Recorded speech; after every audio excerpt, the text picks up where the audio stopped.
experts internationaux vous permettront de mieux appréhender les évaluations environnementales des politiques et projets de développement. Alors, rendez-vous dès maintenant.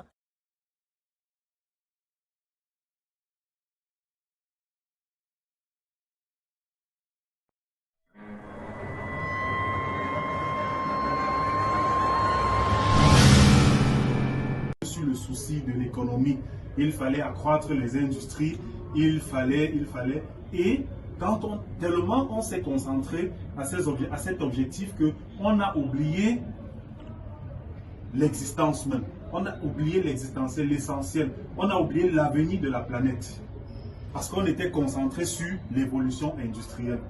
Et il y a un moment donné, il y a un ensemble d'hommes qui se sont assis. C'était même des riches, c'était des économistes, ils se sont assis et ils se sont dit, mais ce que nous sommes en train de faire, est-ce que ça nous profite réellement? Ce que nous faisons aujourd'hui, demain, est-ce que nos enfants bénéficieront de ce que nous bénéficions aujourd'hui?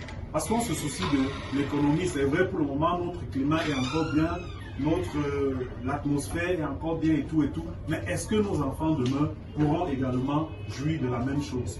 Et quand nous regardons parfois, pour ceux qui sont des amateurs du film, de cinéma, vous allez vous rendre compte que les films qui sont tournés généralement dans les années, vous voyez souvent un film qui est tourné en 2050, en 2060, en ceci, vous vous rendez toujours compte d'une chose, c'est qu'à ce moment, la planète a disparu.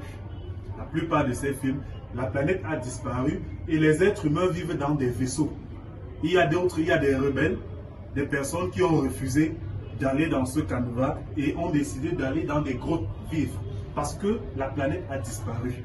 Parfois même l'air n'est plus la même. À l'issue de ce sommet, on a considéré pour la première fois le concept d'éco-développement, l'écologie et le développement. On s'est dit qu'on doit plus se soucier de l'évolution industrielle, mais qu'il faut également penser à l'environnement. Il y a eu le premier sommet de la Terre et après chaque 10 ans, il y a eu une succession de sommets. Après chaque 10 années, il y a eu d'autres sommets.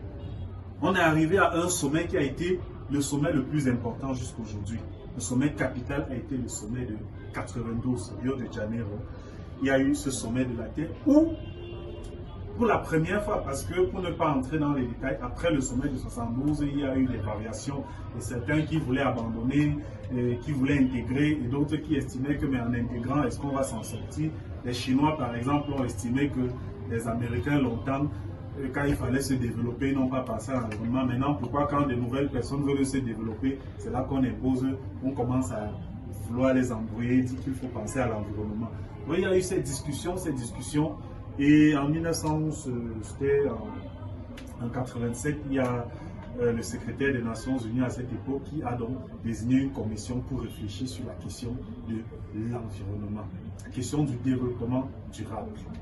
Ce n'était pas encore développement durable, l'idée c'était l'environnement en gros. Il y a une commission qui a réfléchi et a dressé un rapport en 92 qui a été